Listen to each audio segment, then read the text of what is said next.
ராசி பார்க்குறது ஒரு அளவுக்கு இருந்தால் நியாயமாக தான் இருக்கும். போட்டிருக்க சட்ட கலர்லேருந்து, நம்பர்கள்லேருந்து, நாள்கள்லேருந்து, நேரங்கள்லேருந்து எல்லாத்துக்கும் ஒவ்வொன்றுக்கும் ராசி பார்த்துக்கிட்டே இருந்தோம்னு வச்சுக்கோங்க, அது எந்த அளவில் போய் முடியும்? அது கொஞ்சம் யோசிக்க வேண்டிய ஒரு கேள்வி தான். ஒருத்தர் திடீர்னு பணக்காரர் ஆயிட்டார். திடீர் பணக்காரர் வந்து ஒருத்தர் கேட்டார், ஏப்பா நேற்று வரைக்கும் ரொம்ப பிச்சைக்காரனாக இருந்தியே, ஒரு அளவுக்கு தான் வசதியாக இருந்த, இன்றைக்கி எப்படி இவ்வளவு பெரிய பணக்காரன் ஆகிட்ட அப்படின்னு கேட்டார்.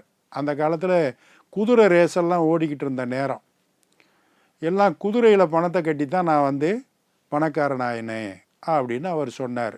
அது எப்படிப்பா குதிரையில் பணம் கட்டுறவங்கெல்லாம் பணக்காரன் ஆயிடுவாங்களா, ரேஸுக்கு போகிறவங்கெல்லாம் அப்படின்னு அவர் கேட்டார். கணக்கு தெரியணும், கரெக்டாக கணக்கு பார்த்து எந்த குதிரை ராசியான குதிரை அப்படின்னு பார்த்து கணக்கு பார்த்து கட்டினா தான் அதில் பணக்காரன் ஆக முடியும் அப்படின்னு அவன் சொன்னான். சரி, நீ எப்படி கட்டி பணக்காரனான அவர் கேட்டார். ஒன்றும் இல்லை, பணக்காரன் ஆகணும்னு முடிவு பண்ணோடனே நான் என்ன செஞ்சேன், எந்த நம்பர் குதிரை ராசியானதுன்னு என் மனைவிகிட்ட கேட்டேன். என் மனைவி சொன்னாங்க, நான் பிறந்த தேதி 4, அதனால் 4ஆம் நம்பர் குதிரை ராசியாக இருக்கும், அதில் போய் பணத்தை கட்டுங்கன்னு என் மனைவி சொன்னாங்க. நான் என்ன பண்ணேன், நான் பிறந்த தேதி 8, 4ல் கட்டுறதா 8ல் கட்டுறதான்னு எங்கள் 2 பேருக்குள்ளே வாக்குவாதம் ஆரம்பிச்சிருச்சு. அதுக்கு முன்னாடி இருக்கிற சொத்து பத்து பூராத்தையும் விற்று பணமாக எடுத்துக்கிட்டேன். எந்த குதிரையில் கட்டுறது, 4ஆம் நம்பரில் கட்டுறதா 8ஆம் நம்பரில் கட்டுறதான்னு, உனக்கு வேணாம் எனக்கு வேணாம்னு என் மனைவியை நானும் முடிவு பண்ணி 4ஐயும் 8ஐயும் பெருக்குனா என்ன வரும், 4 8 22, அதில் போய் கட்டினேன், பணக்காரன் ஆகிட்டேன் அப்படின்னு அவன் சொன்னான். கேட்டுக்கிட்டு இருந்தவன் சொன்னான், 4 8 32, நீ என்ன 22ன்னு சொல்கிற, அதில் போய் கட்டியிருக்க அப்படின்னு கேட்டான். அதனால தான் நீ இன்னமும் ஏழையாக இருக்க, நான் பணக்காரன் ஆகியிருக்கேன் அப்படின்னு அவன் சொன்னானா.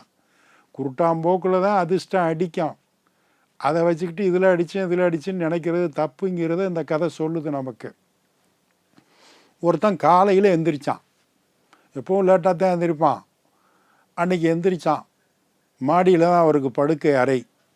எந்திரிச்சு கடிகாரத்தை பார்த்தாரு, 7 மணி 7 நிமிடம் ஆயிருந்துச்சு. ஓ, 7 மணி 7 நிமிடம் அப்படின்னு பார்த்துட்டு வந்து நாட்காட்டியை அந்த கிழிச்சான், தாளை தேதித்தாளை கிழிச்சான். கிழிச்சோடனே ஜூலை 7 அப்படின்னு அதில் இருந்துச்சு.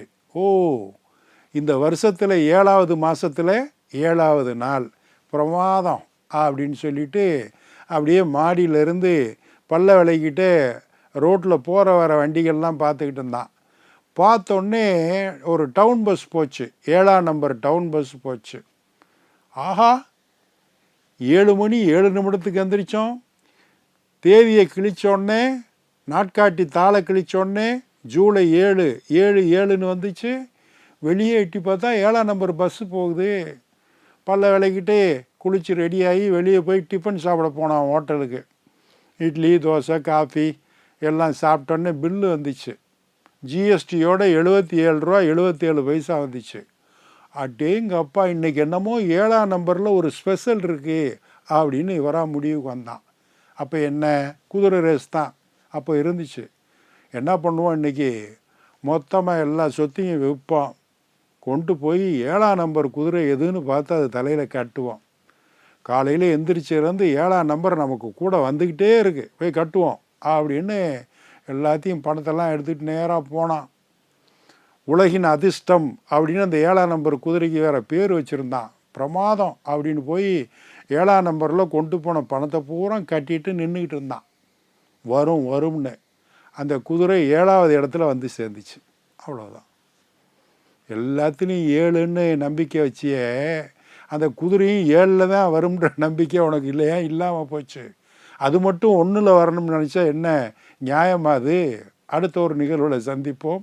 இந்த நாள் இனிய நாளாக அமைய நல்வாழ்த்துக்கள். வணக்கம்.